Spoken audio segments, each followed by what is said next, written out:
তবে কি 2018 সালের ভেস্তে যাওয়া চুক্তি আবারও পুনরুজ্জীবিত হচ্ছে? ইরান কি পাচ্ছে অর্থনৈতিক নিষেধাজ্ঞা থেকে মুক্তি? বিনিময়ে যুক্তরাষ্ট্রসহ পশ্চিমা বিশ্ব কি সেই নিশ্চয়তা পাচ্ছে যে ইরান পরমাণু অস্ত্র তৈরি করবে না?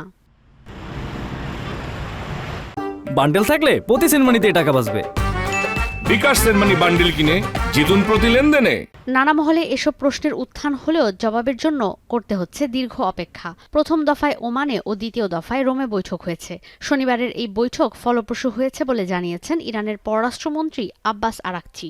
জানান, গঠনমূলক এই আলোচনার সামনে এগিয়ে নিতে চায় তেহরান ও ওয়াশিংটন। সম্ভাবনা রয়েছে চুক্তিরও। আরাকচি জানান, প্রকৌশলীদের বৈঠক হবে ওমানে আগামী 26 এপ্রিল। نمیتونیم بگیم واقعا خوشبینیم. حتما خیلی محتاطانه داریم برخورد میکنیم. دلیلی برای بدبینی زیاد هم وجود نداره.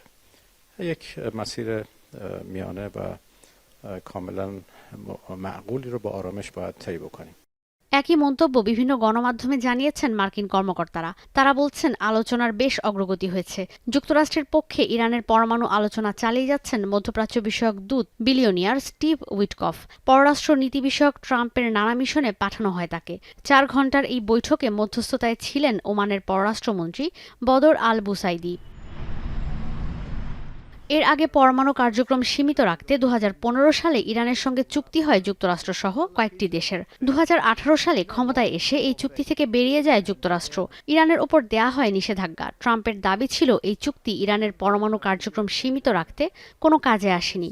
বিশ্লেষকরা বলছেন, প্রথম দফায় কোনো জটিলতা ছাড়া সরাসরি বৈঠক হলেও দ্বিতীয় দফার বৈঠকটা ছিল বেশ জটিল। এখন নানা কারণে দুই পক্ষই চুক্তিতে আসতে মরিয়া। Chances of reaching an agreement, because both sides want to reach an agreement, is more than not wanting to reach an agreement. But there are serious issues.